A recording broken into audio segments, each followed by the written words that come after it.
Sa isang maliit at tahimik na baryo sa baybayin ng dagat, may isang binatang mangingisda na nagngangalang Talon. Mahirap ang kanyang buhay at halos araw-araw ay pakikipaglaban sa gutom ang kanyang kinahaharap. Ang kanyang kubo ay yari lamang sa pawid at kawayan, nakatayo sa gilid ng mabatong dalampasigan kung saan malakas ang hampas ng alon tuwing gabi. Wala nang magulang si Talon. Bata pa lamang siya nang tangayin ng malakas na bagyo ang bangka ng kanyang ama sa gitna ng dagat. Hindi na ito muling nakita. Ilang taon naman ang lumipas bago sumunod sa sakit ang kanyang ina. Mula noon ay mag-isa na lamang siyang namuhay. Ang tanging yaman niya sa mundo ay isang lumang bangka at isang lambat na maraming beses ng tinahi. Ito ang ginagamit niya araw-araw upang makahuli ng isda. Ngunit sa kabila ng kanyang pagsisikap, tila ba sinusubok siya ng kapalaran. May mga araw na halos wala siyang nahuhuli. Minsan ay 2 o 3 maliliit na isda lamang ang kanyang naiuuwi. Ang mga iyon ay kadalasan niyang ipinagbibili sa palengke upang makabili ng kaunting bigas. Kung may matira man ay saka lamang siya makakakain. Sa baryo ay marami ang naaawa sa kanya, ngunit mayroon ding ilan na minamaliit ang kanyang kalagayan. Si Talon, ang malas na mangingisda, madalas sabihin ng mga tao sa tabing tindahan. Kung ako sa kanya, aalis na lang ako sa baryong ito. Walang biyaya ang dagat para sa kanya. Ngunit kahit ganoon ang naririnig, hindi kailanman sumuko si Talon. Bawat madaling araw, bago pa sumikat ang araw, ay tumutulak na siya sa dagat. Tahimik niyang sinasagwan ng kanyang maliit na bangka, habang ang langit ay kulay abo pa lamang. Ang dagat ang kanyang kaibigan. Ang hangin ang kanyang kasama. At ang pag-asa ang tanging nagbibigay sa kanya ng lakas. Isang gabi, matapos ang isang buong araw na halos walang huli, nakaupo si Talon sa dalampasigan. Nakatingin siya sa malawak na dagat habang ang buwan ay nagliliwanag sa ibabaw ng tubig. Mahina ang hampas ng alon at tila ba may kakaibang katahimikan ang gabi. Bakit kaya ganoon? Bulong niya sa sarili. Bakit ang ibang mangingisda ay napakaraming nahuhuli samantalang ako ay halos wala? Hinawakan niya ang kanyang lambat at napabuntong hininga. Siguro talagang malas lang ako. Ngunit hindi niya alam na sa mismong gabing iyon ay may nakatingin sa kanya mula sa kailaliman ng dagat. Sa ilalim ng malinaw na tubig, may isang nilalang na matagal nang nagmamasid sa kanya. Isang sirena. Ang kanyang buhok ay mahaba at kumikislap sa ilalim ng liwanag ng buwan na tumatagos sa tubig. Ang kanyang buntot ay kulay pilak na tila yari sa mga alon ng dagat. Ang kanyang mga mata ay puno ng kakaibang lungkot at hiwaga. Matagal na niyang napapansin si Talon. Tuwing madaling araw, tuwing tanghali at tuwing papalubog ang araw, lagi niyang nakikita ang binata na nagsisikap sa dagat kahit na halos wala itong nahuhuli. Hindi tulad ng ibang mangingisda na gumagamit ng malalaking lambat at sakim sa paghuli ng isda. Si Talon ay tahimik lamang. Hindi siya sumisira ng mga bahura. Hindi siya pumapatay ng maliliit na isda. Kung minsan pa nga ay ibinabalik niya sa dagat ang mga huli niyang napakaliit pa. Sa mahabang panahon ng pagmamasid, nakilala na ng sirena ang puso ng binata. At sa gabing iyon ay tila may nagbago sa kanyang damdamin. Dahan-dahan siyang umangat mula sa kailaliman ng dagat. Lumapit siya sa mababaw na bahagi kung saan nakaupo si Talon sa bato. Tahimik ang paligid. Ang hangin ay malamig. Ang buwan ay maliwanag. Habang nakatingin si Talon sa dagat, bigla niyang napansin ang kakaibang galaw ng tubig. May tila kumikislap sa ibabaw nito. Napatayo siya. "Ano yon?" bulong niya. Unti-unting lumapit ang liwanag sa dalampasigan, hanggang sa bigla itong lumitaw mula sa tubig. Napaatras si Talon sa kanyang kinatatayuan, sapagkat sa harap niya ay isang nilalang na hindi pa niya kailanman nakita. Isang babae na kalahati ay tao at kalahati ay isda. Ang kanyang buhok ay kumikislap sa ilalim ng liwanag ng buwan. Ang kanyang balat ay tila gawa sa perlas. Ang kanyang buntot ay kumikislap na parang pilak na hinahampas ng alon. Isang sirena. Napatitig si Talon sa kanya, hindi makapaniwala sa kanyang nakikita. Ako ba ay nananaginip? Bulong niya. Ngunit ngumiti ang sirena. At sa unang pagkakataon ay nagsalita ito sa malambing na tinig. Huwag kang matakot, Talon. Lalong nanlaki ang mga mata ng binata. Kilala mo, ako? Tumango ang sirena. Matagal na kitang pinagmamasdan. Hindi makapagsalita si Talon. Hindi niya alam kung tatakbo ba siya o mananatili. Ngunit may kakaibang kapayapaan sa presensya ng nilalang sa harap niya. Hindi ito nakakatakot.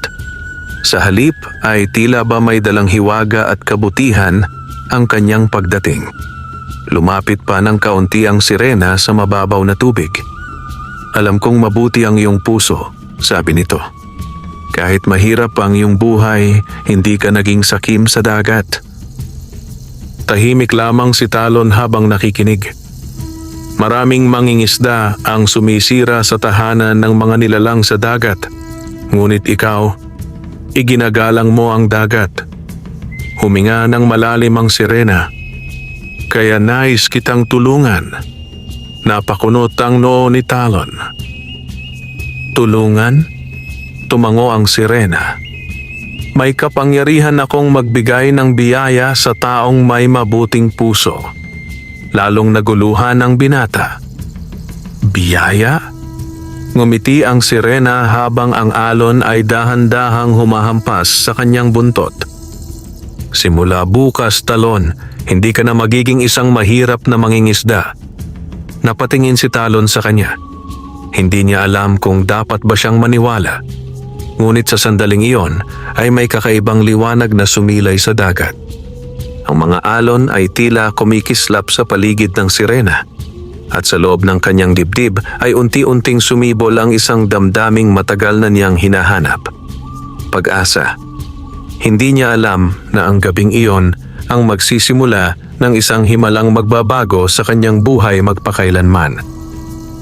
At hindi rin niya alam na ang mahiwagang sirenang nasa harap niya ay may lihim. Isang lihim na magdudugtong sa kanilang kapalaran.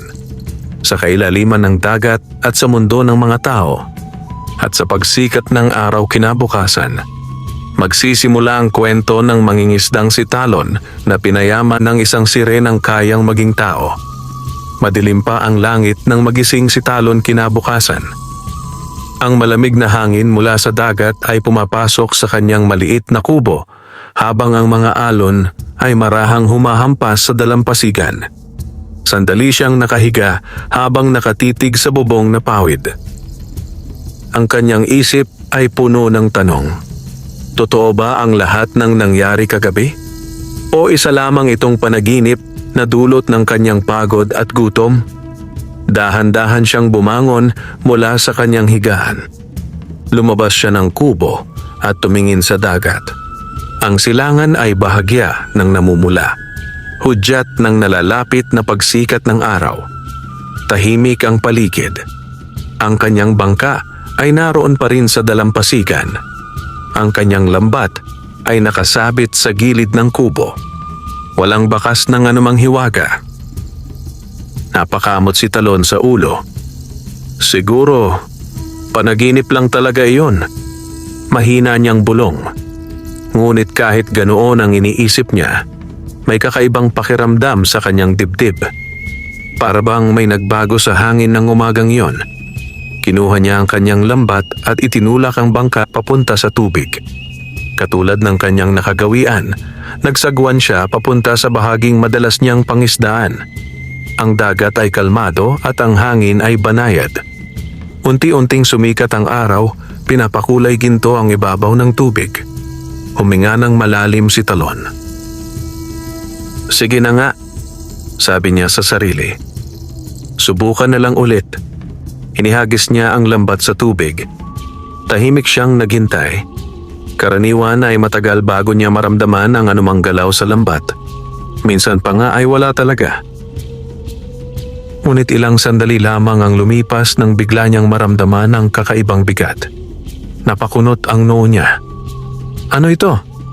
Hinila niya ang lambat. Lalong bumigat. Napanganga siya. Hala, parang napakarami nito. Pinilit niyang hilahin ang lambat papasok sa bangka. Nang tuluyan niya itong maiangat mula sa tubig, ay halos hindi siya makapaniwala sa kanyang nakita. Puno ng isda ang lambat.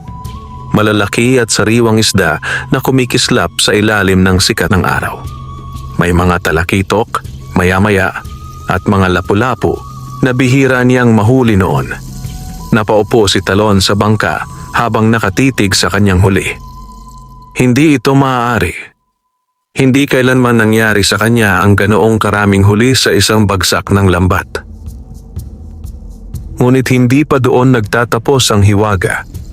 Nang ihagis niya muli ang lambat sa tubig, muli na namang napuno ito ng mga isda. At nang pangatlong beses niyang subukan, ganoon pa rin ang nangyari. Parang ang buong dagat ay kusang nagbibigay sa kanya ng biyaya. Napangiti si Talon habang ang kanyang dibdib ay napuno ng saya. Naalala niya ang sinabi ng sirena kagabi. Simula bukas, hindi ka na magiging mahirap. Napatingin siya sa malawak na dagat. Kung totoo man iyon, bulong niya, maraming salamat sa iyo. Pagbalik niya sa baryo, halos hindi magkasya sa kanyang bangka ang mga nahuli niyang isda. Ang ibang mangingisda ay napahinto sa kanilang ginagawa habang pinagmamasdan siya. Aba, si Talon ba yun? Bakit ang dami ng huli niya? Ano ang nangyari sa dagat? Hindi sila makapaniwala. Ang mangingisdang kilala nilang malas ay biglang may dalang napakaraming isda. Dumiretso si Talon sa palengke. Agad na pinagtulungan ng mga mamimili ang pagbili ng kanyang mga huli. Hindi nagtagal ay ubos ang lahat ng isda. Sa unang pagkakataon sa mahabang panahon, ang supot ni Talon ay puno ng barya at papel na salapi. Habang naglalakad siya pauwi sa kanyang kubo, pakiramdam niya ay magaan ang kanyang mga paa. Nakabili siya ng bigas. Nakabili siya ng tuyo. Nakabili pa siya ng bagong lambat. Pagdating sa kubo, umupo siya sa may dalampasigan habang pinagmamasdan ang papalubog na araw. Hindi pa rin siya makapaniwala sa mga nangyari. Ngunit habang lumalalim ang gabi, muling bumalik ang katahimikan ng dagat. Ang buwan ay muling sumikat. At tulad ng nangyari kagabi, may kakaibang liwanag na lumitaw sa ibabaw ng tubig. Napangiti si Talon. Alam kong nandyan ka. Unti-unting lumitaw mula sa dagat ang sirena. Ang kanyang buhok ay kumikislap sa liwanag ng buwan, habang ang kanyang pilak na buntot ay marahang gumagalaw sa tubig. Lumapit siya sa dalampasigan. Kumusta ang iyong pangingisda, Talon? Malambing niyang tanong. Ngumiti ang binata. Hindi ko alam kung paano ka pasasalamatan. Tumawa ng mahina ang sirena. Ang dagat ay nagbibigay lamang sa mga taong marunong gumalang dito. Umupo si Talon sa bato malapit sa tubig. Bakit mo ako tinulungan? Sandaling natahimik ang sirena habang nakatingin sa malawak na dagat. Dahil bihira akong makakita ng taong may pusong tulad ng sa iyo. Napatingin siya kay Talon. At dahil matagal na kitang pinagmamasdan, bahagyang namula ang muka ng binata. Ngunit may isang tanong na bumabagabag sa kanyang isip. Pwede ba kitang tanungin? Tumango ang sirena. Bakit ka nakakalabas sa tubig? Hindi ba dapat sa dagat ka lamang? Ngumiti ang sirena, ngunit may kakaibang hiwaga sa kanyang mga mata. May isang lihim ang aking lahi. Lumapit pa siya sa mababaw na bahagi ng tubig. At balang araw, ipapakita ko iyon sa iyo. Hindi pa alam ni Talon na ang lihim na iyon ay magbabago hindi lamang sa kanyang buhay, kundi pati sa kanyang puso. Sapagkat ang sirenang nagbibigay sa kanya ng biyaya ay may kakayahang gawin ang isang bagay na hindi niya kailanman inakala, ang maging isang ganap na tao. Lumipas ang ilang araw na patuloy na pinagpala ang pangingisda ni Talon. Tuwing madaling araw, kapag inihahagis niya ang kanyang lambat sa dagat, tila kusang lumalapit ang mga isda sa kanyang lambat. Hindi na siya umuuwi na walang dala. Unti-unting nagbago ang kanyang buhay. Nakakabili na siya ng sapat na pagkain. Napalitan niya ang sirang bahagi ng kanyang kubo. Nakabili rin siya ng mas matibay na sagwan para sa kanyang bangka. Ngunit sa kabila ng mga pagbabagong iyon, nanatili pa rin siyang mapagpakumbaba. Hindi niya ipinagyayabang ang kanyang biyaya. Sa halip, kung minsan ay nagbibigay pa siya ng libreng isda sa mga matatanda sa baryo na wala ng kakayahang mangisda.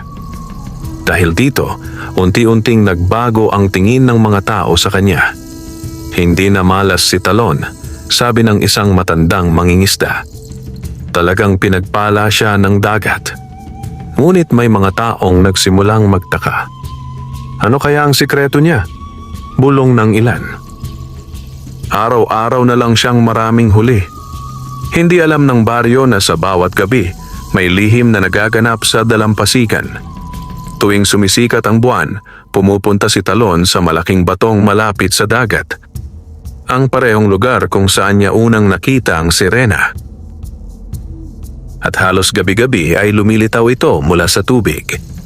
Sa mga sandaling iyon ay nagkukwento sila sa isa't isa. Tungkol sa dagat, tungkol sa buhay, tungkol sa mga pangarap. Unti-unting nasanay si Talon sa presensya ng sirena.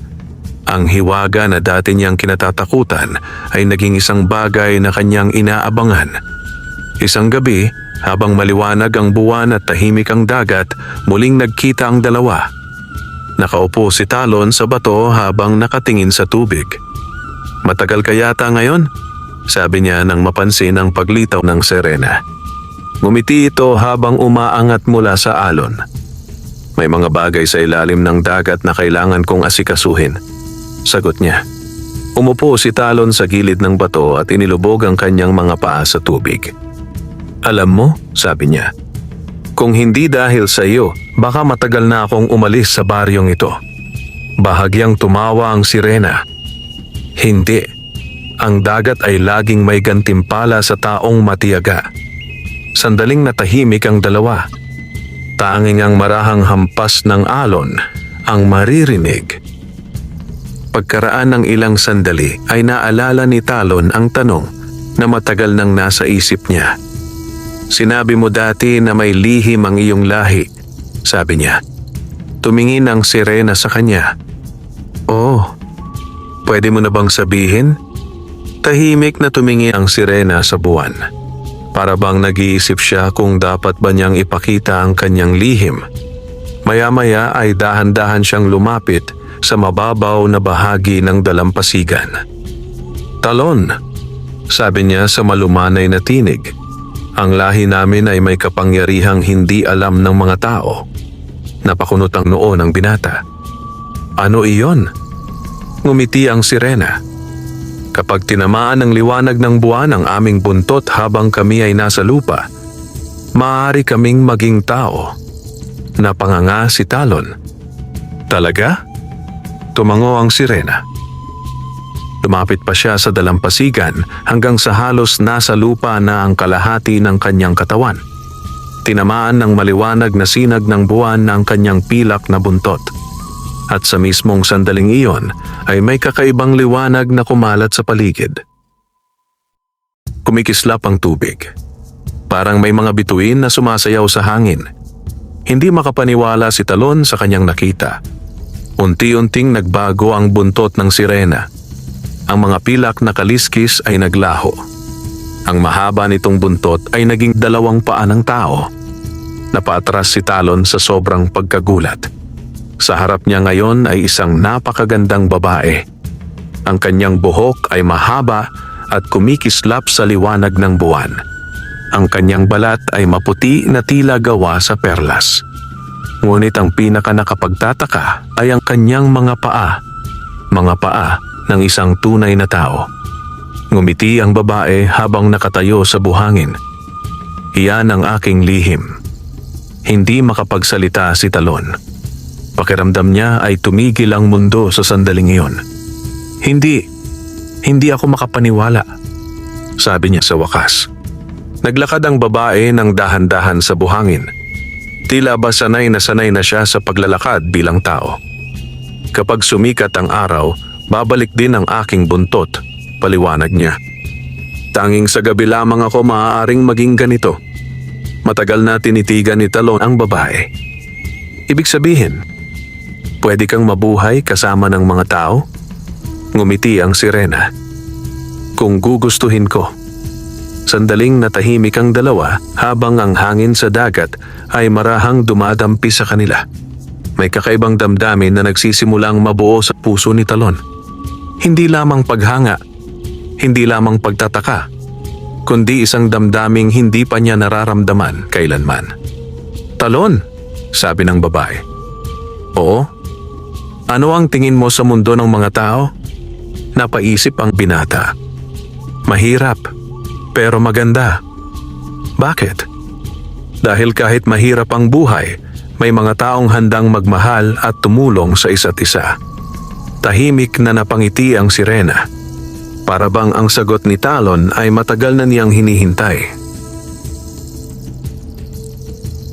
Hindi alam ng binata na sa sandaling iyon ay unti-unting nagbabago ang kapalaran ng dalawa.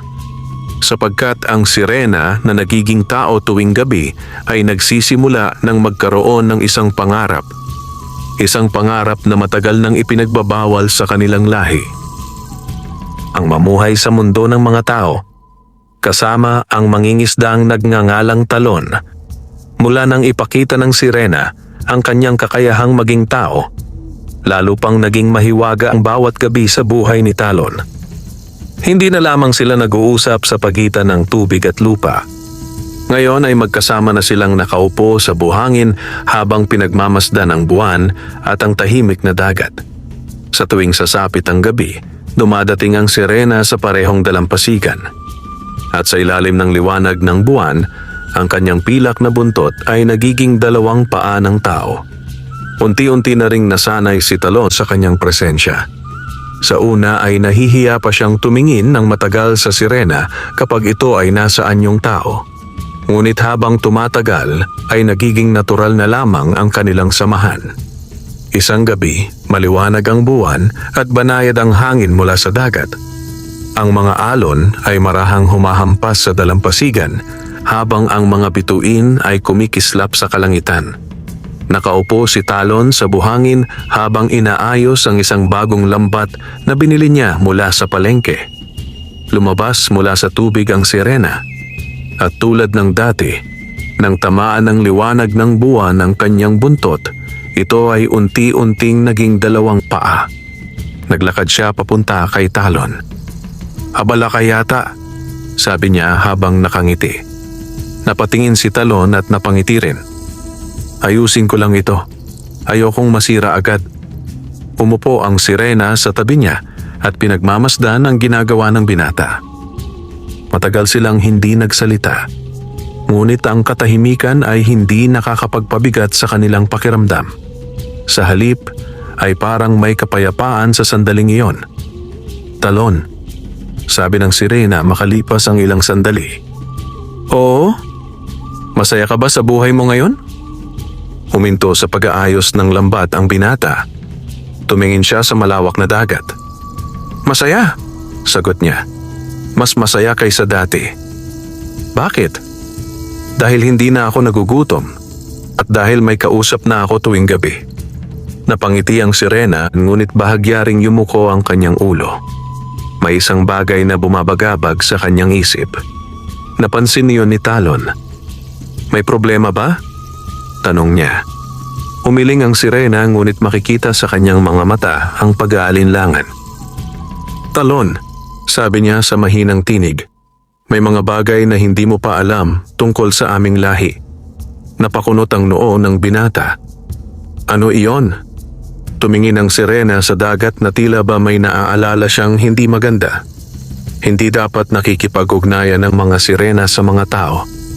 Napanganga si Talon. Bakit? Dahil kapag nalaman ng mga pinuno ng aming lahi na ako ay lumalapit sa mundo ng mga tao, maaari nila akong parusahan. Natahimik si Talon. Parusahan? Paano? Hindi agad sumagot ang sirena. Sa halip ay tumingin siya sa buwan. Maaaring ipagkait sa akin ang aking kapangyarihan o hindi na ako makabalik sa ibabaw ng dagat. Naramdaman ni Talon ang bigat ng kanyang sinabi. Hindi niya akalaing may panganib pala ang kanilang pagkikita. Kung ganoon, sabi niya, baka mas mabuting huwag ka nang pumunta rito.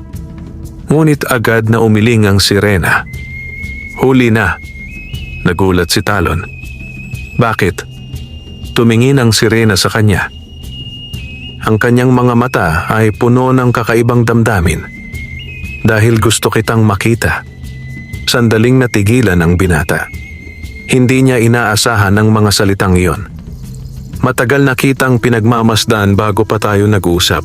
Patuloy ng sirena. At ngayon, ayoko nang mawala ang mga gabing ito. Tahimik na napangiti si Talon. Sa unang pagkakataon sa kanyang buhay, may isang nilalang na naghahanap sa kanyang presensya. Hindi dahil sa pera, hindi dahil sa pakinabang, kundi dahil lamang sa kung sino siya. Habang nag-uusap sila, hindi nila napansin na may isang tao sa malayong bahagi ng dalampasigan. Isang lalaking mangingisda na papauwi na sana mula sa dagat. Napahinto ito nang makita ang dalawang anino sa liwanag ng buwan.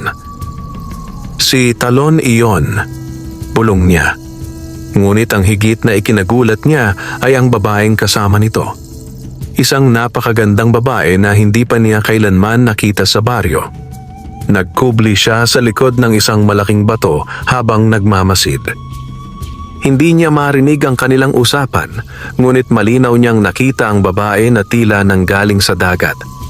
Napakunot ang noo ng lalaki. Anong klaseng babae iyon? Hindi pa niya alam na ang kanyang nakita ay isang lihim na hindi dapat matuklasan ng mga tao. At sa oras na kumalat ang balitang iyon sa baryo, maaaring magsimula ang mga pangyayaring maglalagay sa panganib sa sirena at kay Talon.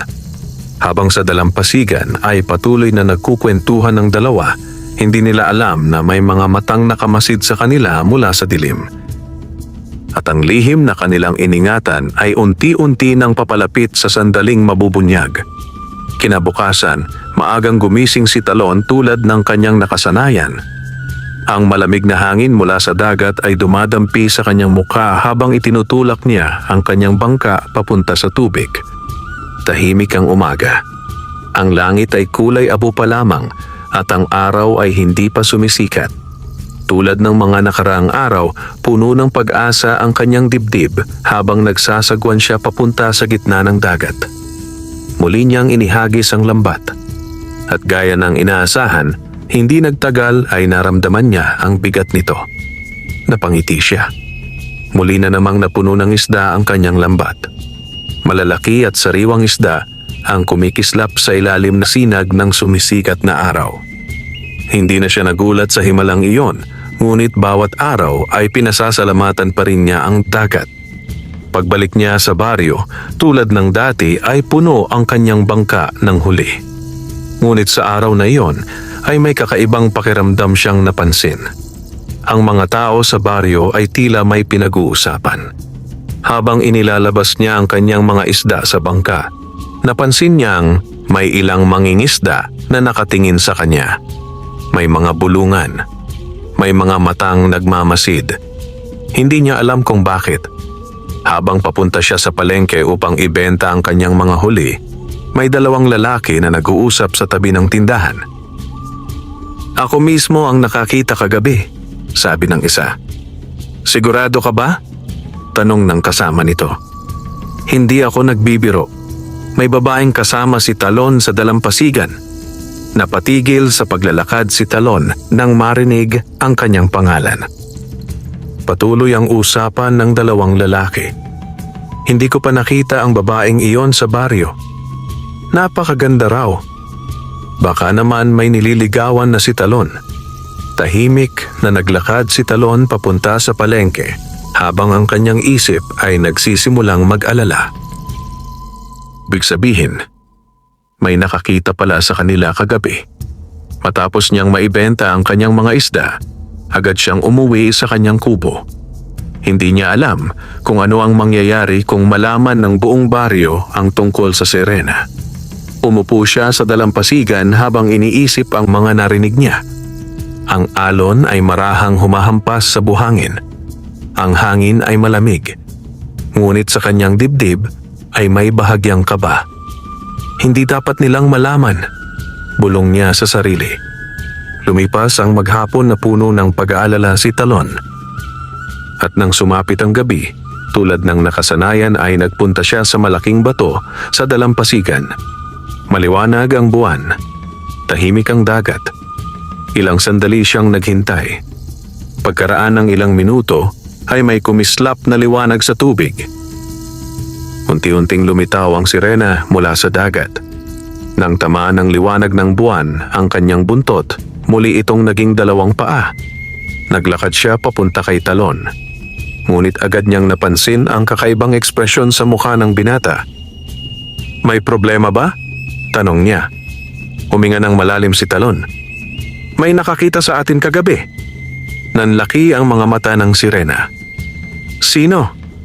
Isang mangingisda sa baryo. Natahimik ang sirena. Ang hangin sa dagat ay tila biglang lumamig. Kung kumalat ang balitang iyon, mahina niyang sabi. Napayuko si Talon. Baka mapahamak ka. Sandaling walang nagsalita sa kanilang dalawa.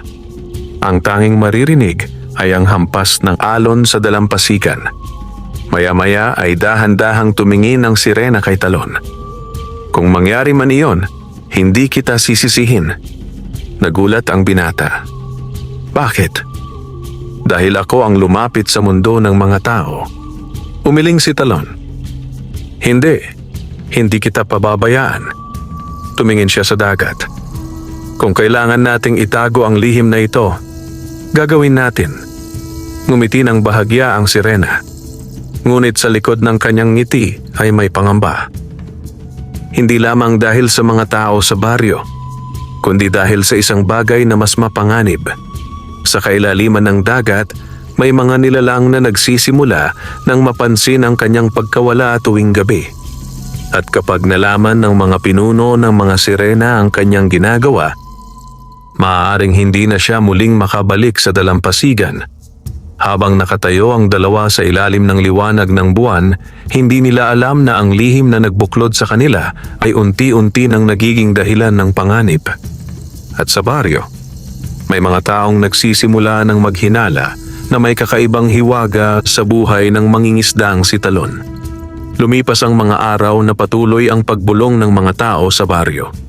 Kahit hindi pa malinaw sa lahat ang katotohanan, marami na ang nagsimulang mag-usisa tungkol sa kakaibang swerte ni Talon.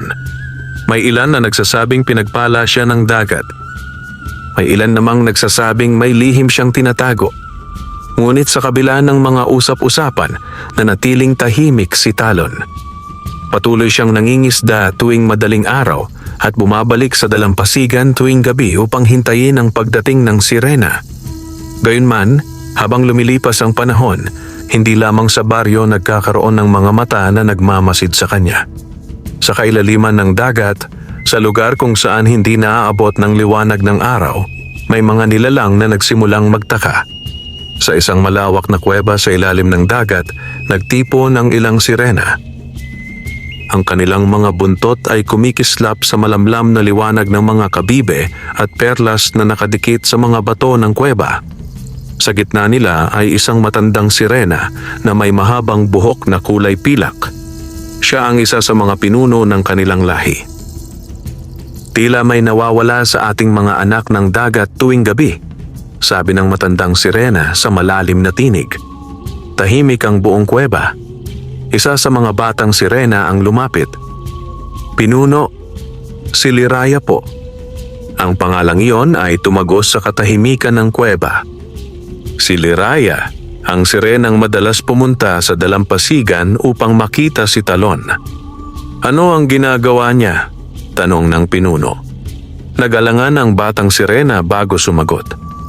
Umaakyat po siya sa ibabaw ng dagat tuwing gabi. Napakunot ang noo ng pinuno. May kasama ba siya?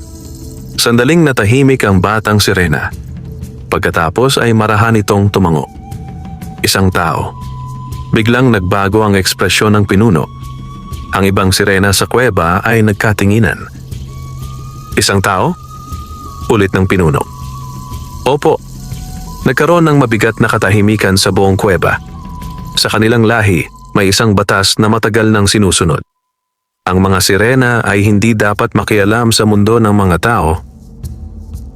Dahil sa nakaraan, may mga sirena na nasaktan at nilinlang ng mga tao. May mga pagkakataon ding hinuli at ginawang bihag ang ilan sa kanila. Kaya mula noon ay ipinagbawal ang pakikipag-ugnayan sa mga tao. Kung totoo ang balita tungkol kay Liraya, isang malaking paglabag iyon. Bantayan ninyo siya. Utos ng pinuno. Opo, pinuno. Habang nagaganap ang usapang iyon sa kailaliman ng dagat, walang kamalay-malay si Talon sa panganib na unti-unting lumalapit. Sa dalampasigan, muli siyang naghihintay sa ilalim ng liwanag ng buwan. Ang hangin ay malamig at ang dagat ay kalmado. Ilang sandali ang lumipas bago kumislap ang tubig sa kanyang harapan. Unti-unting lumitaw si Liraya mula sa dagat. Nang tamaan ng liwanag ng buwan ang kanyang buntot, muli itong naging dalawang paa. Naglakad siya papunta kay Talon. Ngunit may kakaibang lungkot sa kanyang mukha. Napansin iyon ng binata. May nangyari ba? Tanong niya. Huminga ng malalim si Liraya. May nakapansin sa akin sa ilalim ng dagat. Nanlaki ang mga mata ni Talon. Ang lahi mo? Tumango siya. Maaaring nalaman na nila na umaakyat ako sa ibabaw ng dagat. Natahimik si Talon. Anong mangyayari kung malaman nila ang tungkol sa atin? Tumingin si Liraya sa dagat. Maaaring pagbawalan nila akong umakyat sa ibabaw. Mas malala pa roon. Maaari nila akong ipatapon sa kailaliman ng dagat kung saan hindi na ako makakaalis. Napayuko si Talon. Hindi niya akalaing ganoon kalaki ang panganib na hinaharap ni Liraya.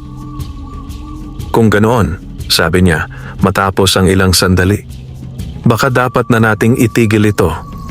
Nagulat si Liraya. Hindi ko gustong mapahamak ka dahil sa akin. Ngunit dahan-dahang umiling si Liraya. Hindi ko pinagsisisihan ang pagpunta ko rito. Tumingin siya kay Talon. At hindi ko rin pinagsisisihan na nakilala kita.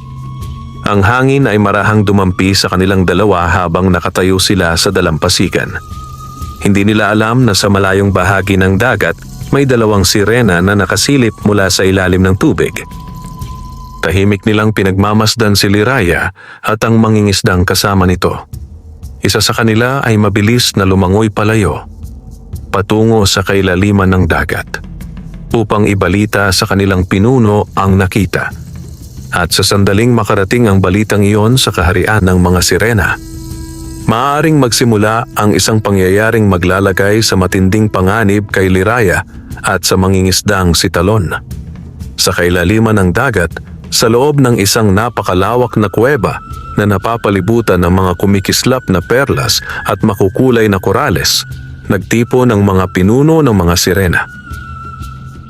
Ang tubig sa loob ng kuweba ay tila kumikislap sa malamlam na liwanag na nagmumula sa mga kabibe na nakakapit sa mga bato. Sa gitna ng kuweba ay naroon ang matandang pinuno ng kanilang lahi. Ang kanyang buhok ay mahaba at kulay pilak, at ang kanyang buntot ay may malalalim na guhit na tanda ng kanyang katandaan at kapangyarihan. Sa kanyang harapan ay lumapit ang dalawang sirena na nagbabantay kay Liraya. Pinuno, sabi ng isa sa kanila. Nakita namin siya kagabi. Tahimik ang buong kuweba. Ano ang inyong nakita? Tanong ng pinuno. Huminga ng malalim ang batang sirena. Ang balita ay totoo. Umaakyat siya sa ibabaw ng dagat at may kasama siyang tao. Agad na kumalat ang bulungan sa loob ng kuweba. Ang ibang sirena ay nagkatinginan. Ang ilan ay nagpakita ng pagkabahala. Ang iba naman ay nagpakita ng galit. Isang tao? Ulit ng pinuno. Opo, mabigat ang katahimikan na bumalot sa kuweba. Sa loob ng maraming taon, pinagbawalan ng mga sirena na makisalamuha sa mga tao. Ito ay dahil sa mga pangyayaring naganap sa nakaraan. Mga sirenang nilinlang, hinuli, at ginawang bihag ng mga tao. Ang alaala ng mga pangyayaring iyon ay hindi pa rin nakakalimutan ng kanilang lahi. Dalhin ninyo si Liraya dito, utos ng pinuno. Samantala sa ibabaw ng dagat, walang kamalay-malay si Liraya sa mga nangyayari sa kanilang kaharian. Gabi na naman at muli siyang umahon sa ibabaw ng tubig. Sa dalampasigan ay naghihintay si Talon. Maliwanag ang buwan at ang alon ay tahimik. Nang tamaan ng liwanag ng buwan ang kanyang buntot, muli itong naging dalawang paa ng tao. Naglakad siya papunta kay Talon. Ngunit bago pa man siya makapagsalita, biglang kumislap ang tubig sa kanilang paligid. 3 sirena ang sabay-sabay na umangat mula sa dagat. Nanlaki ang mga mata ni Talon. Hindi pa siya kailanman nakakita ng ibang sirena bukod kay Liraya. Ang 3 sirena ay may seryosong mukha habang nakatingin kay Liraya. Liraya, sabi ng isa sa kanila. Bahagyang natigilan si Liraya. Bakit kayo narito? Pinapatawag ka ng pinuno ng ating lahi. Biglang bumigat ang hangin sa paligid. Ngayon na, dagdag ng isa pang sirena. Napatingin si Liraya kay Talon. Alam niyang hindi niya maaaring tanggihan ang utos ng kanilang pinuno. Sandali lang, sabi niya sa mga sirena. Pagkatapos ay lumingon siya kay Talon. May lungkot sa kanyang mga mata. Kailangan kong bumalik sa kaharian namin. Naramdaman ni Talon ang bigat ng sitwasyon. Babalik ka pa ba? Tanong niya. Hindi agad sumagot si Liraya. Sa kanyang isip ay alam niyang maaaring iyon na ang huling gabi na magkikita sila. Hindi ko alam, sagot niya sa wakas. Para bang may kumirot sa dibdib ni Talon. Ngunit pinilit niyang ngumiti. Kung ganoon, hihintayin kita. Napangiti si Liraya ng bahagya. Pagkatapos ay dahan-dahan siyang umatras papunta sa tubig. Unti-unting bumalik ang kanyang buntot habang lumulubog siya sa dagat. Kasama ang 3 sirena, mabilis silang lumangoy papunta sa kailaliman. Habang nakatayo si Talon sa dalampasigan, nakatingin siya sa dagat na unti-unting nagiging tahimik. Hindi niya alam kung ano ang mangyayari kay Liraya. Hindi niya alam kung muli pa ba silang magkikita. Ngunit sa kanyang puso ay nararamdaman niyang may malaking pagsubok na paparating. Samantala, sa kailaliman ng dagat, papalapit na si Liraya sa kaharian ng kanilang lahi. At doon, naghihintay ang isang hatol na maaaring maghiwalay sa kanya at sa mangingisdang si Talon magpakailanman. Sa kailaliman ng dagat, sa loob ng napakalaking kuweba na nagsisilbing kaharian ng mga sirena, dinala si Liraya ng 3 bantay na sirena. Ang paligid ay tahimik ngunit mabigat ang hangin. Sa gitna ng kuweba ay naroon ang matandang pinuno ng kanilang lahi. Nakaupo siya sa isang trono na yari sa malalaking kabibe at korales. Sa kanyang paligid ay nakapwesto ang iba pang matatandang sirena na nagsisilbing tagapayo. Paglapit ni Liraya ay agad siyang yumuko bilang paggalang. Pinuno, sabi niya. Matagal siyang tinitigan ng matandang sirena. Liraya, sabi nito sa mabigat na tinig. Totoo ba ang aming narinig? Tahimik ang buong kuweba. Opo, pinuno. Araw-araw kang umaakyat sa ibabaw ng dagat. Opo. At nakikipagkita ka sa isang tao. Bahagyang yumuko si Liraya. Opo. Biglang kumalat ang bulungan sa buong kuweba. Ang ibang sirena ay nagpakita ng galit. Ang iba naman ay nagpakita ng pagkabahala. Alam mo ang batas ng ating lahi, sabi ng pinuno. Opo. Bakit mo nilabag ang batas na iyon? Sandaling natahimik si Liraya. Sa kanyang isip ay naalala niya ang unang gabi na nakita niya si Talon sa dalampasigan. Ang binatang tahimik na nakaupo sa bato habang pinagmamasda ng dagat. Ang mangingisdang hindi sakim. Ang lalaking may mabuting puso. Dahil siya ay mabuting tao, sagot niya. Napakunot ang noo ng pinuno. Maraming beses na nating narinig ang ganyang dahilan. Tao pa rin siya. Tao na maaaring manlinlang, manghuli o magdulot ng panganib sa ating lahi. Ngunit hindi umatras si Liraya. Hindi siya ganoong tao. Paano ka nakasisiguro? Matagal ko siyang pinagmamasdan. Tahimik ang buong kuweba habang nakikinig ang mga sirena sa kanyang mga salita. Hindi siya sakim sa dagat. Hindi niya sinisira ang mga bahura. Hindi niya pinapatay ang maliliit na isda. Siya ay may mabuting puso. Sandaling natahimik ang pinuno. Pagkatapos ay nagsalita ito. Ngunit nilabag mo pa rin ang batas. Napayuko si Liraya. Opo, pinuno. Alam mo ba ang parusa sa ginawa mo? Opo. Ang ibang sirena ay nagsimulang magbulungan. Ang parusa sa pakikipag-ugnayan sa mga tao ay mabigat. Maaaring hindi ka napahintulutang umakyat sa ibabaw ng dagat. Maaaring hindi mo na makita ang mundong iyon.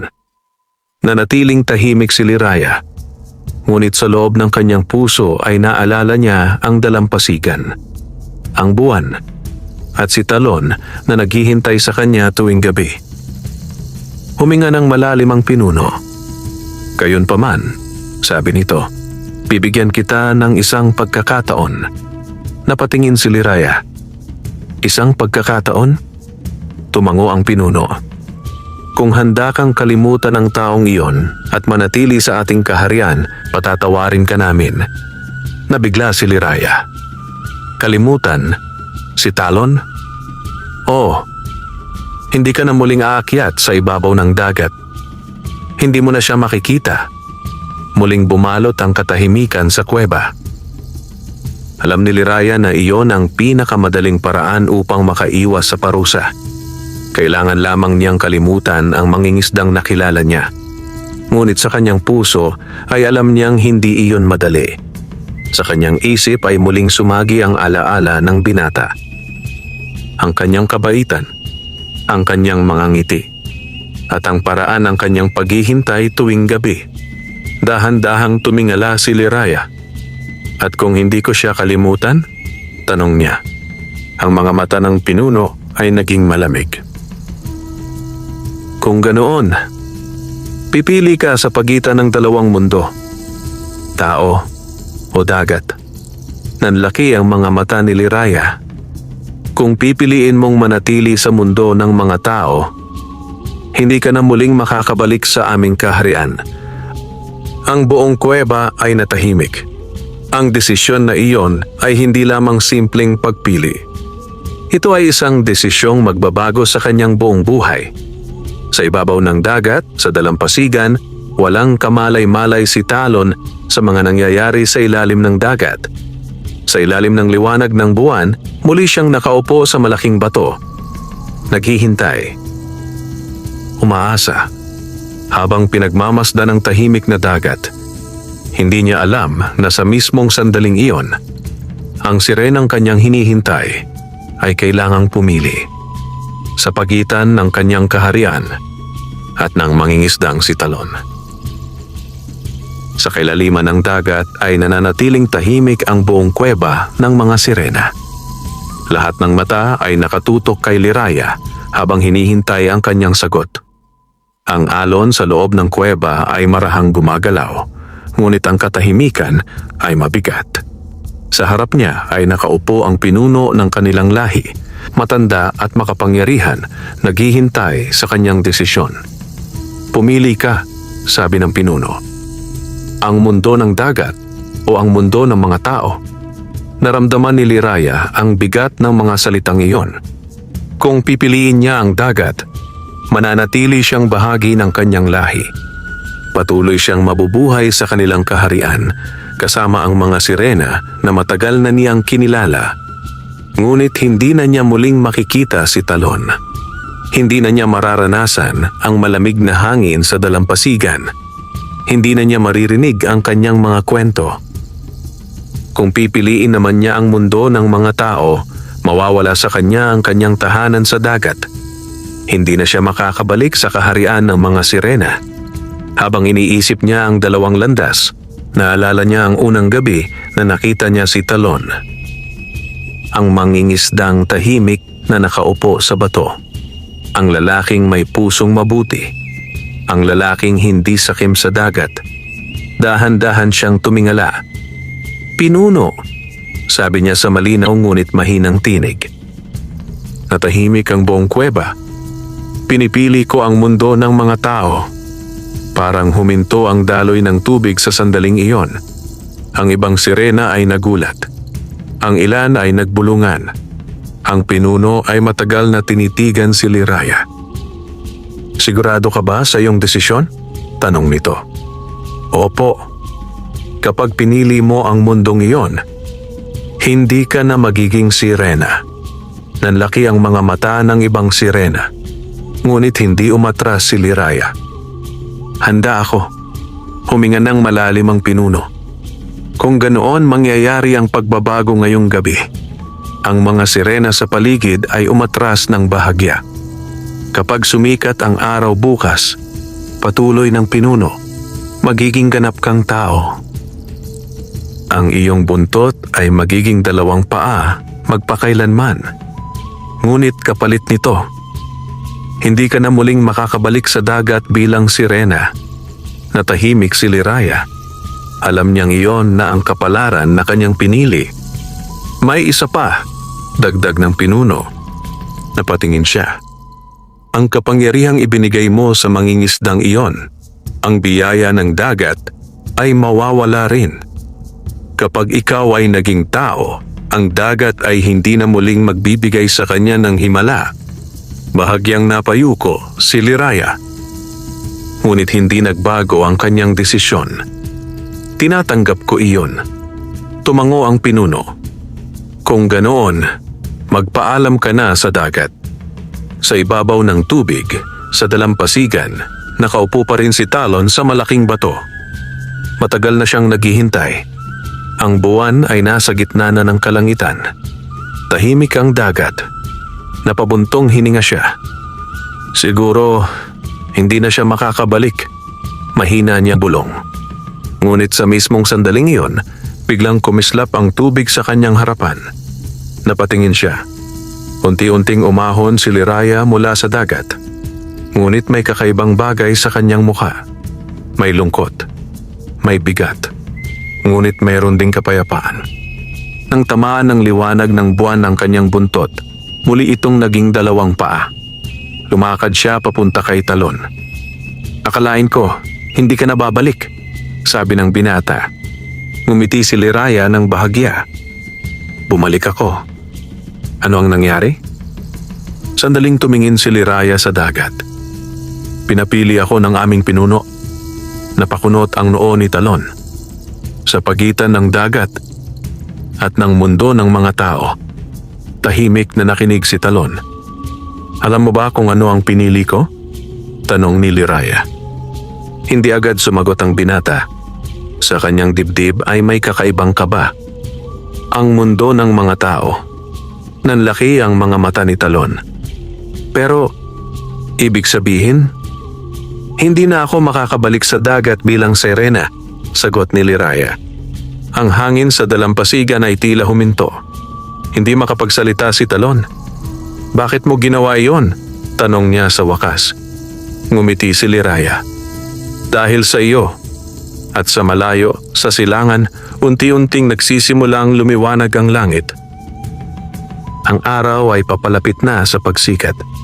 At sa pagsikat ng araw na iyon, ang sirenang si Liraya ay magiging ganap na tao. Unti-unting namula ang langit sa silangan habang ang araw ay papalapit sa pagsikat. Ang dagat ay tahimik at ang mga alon ay marahang humahampas sa dalampasigan. Nakatayo sina Talon at Liraya sa buhangin. Pareho silang nakatingin sa dagat na minsang naging tahanan ng sirena. Totoo ba ito? Mahina ngunit puno ng pagtatakang tanong ni Talon. Tumango si Liraya. Oo, kapag sumikat ang araw, magiging ganap na akong tao. Hindi makapaniwala si Talon. Iniwan mo ang buong kaharian mo para sa akin.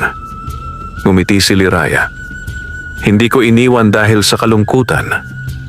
Pinili ko ito dahil sa aking puso.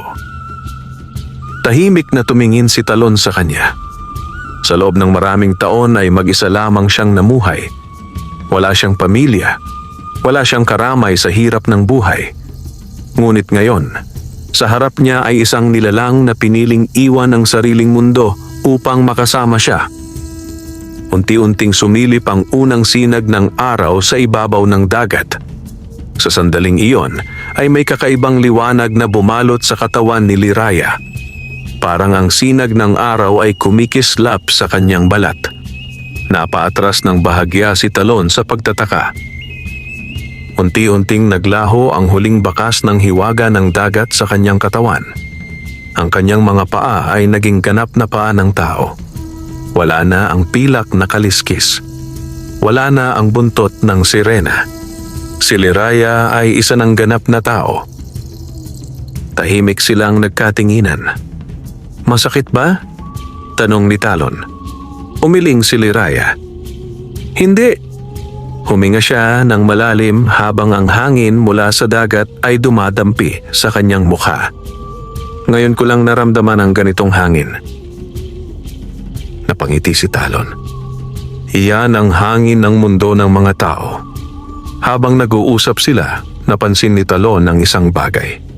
Sa araw na iyon, nang pumalaot siya sa dagat upang mangisda, hindi na ganoon karami ang kanyang nahuli. Ang kanyang lambat ay puno pa rin ng isda, ngunit hindi na katulad ng dati na tila kusang lumalapit ang mga ito sa kanya. Ngunit hindi siya nalungkot. Sa halip ay napangiti lamang siya. Alam niyang ang himalang iyon ay bahagi ng kapangyarihan ni Liraya na ngayon ay nawala na. Ngunit may kapalit itong mas mahalaga. Hindi na siya nag-iisa. Lumipas ang mga araw. Unti-unting nasanay si Liraya sa buhay sa baryo. Sa una ay marami siyang natututunan. Kung paano maglakad ng matagal, kung paano magluto, at kung paano mamuhay tulad ng mga tao. Tinuruan siya ni Talon ng lahat ng kanyang nalalaman. At sa paglipas ng panahon, natanggap din siya ng mga tao sa baryo. Ang babaeng misteryosong nakita ng mga mangingisda noon ay naging bahagi na ng kanilang komunidad. Hindi na siya isang lihim ng dagat. Isang hapon, habang papalubog ang araw, nakaupo sina Talon at Liraya sa malaking bato sa dalampasigan. Ang parehong bato kung saan unang nagkita ang kanilang mga mundo. Namimiss mo ba ang dagat? Tanong ni Talon. Tahimik na tiningnan ni Liraya ang malawak na tubig. Paminsan-minsan, sagot niya. Ngunit hindi ko pinagsisisihan ang aking pinili. Napangiti si Talon. Bakit? Tumingin si Liraya sa kanya. Dahil natagpuan ko ang isang bagay na hindi ko kailanman makikita sa kailaliman ng dagat. Ano iyon? Ngumiti siya. Isang puso na marunong magmahal. Tahimik na nagkatabi ang dalawa habang pinagmamasdan ang papalubog na araw. Ang dagat ay patuloy na gumagalaw. Ang hangin ay patuloy na umiihip. Ngunit sa dalampasigang iyon ay nagsimula ang isang bagong kwento. Hindi na tungkol sa sirena at sa dagat, kundi tungkol sa dalawang nilalang mula sa magkaibang mundo na pinagbuklod ng kabutihan at pag-ibig. At mula sa araw na iyon, ang dating mahirap na mangingisdang si Talon ay hindi lamang pinagpala ng dagat. Siya ay pinagpala ng kapalaran sapagkat natagpuan niya ang isang kasama sa buhay, ang sirenang naging tao upang makasama siya sa mundo ng mga tao. Wakas,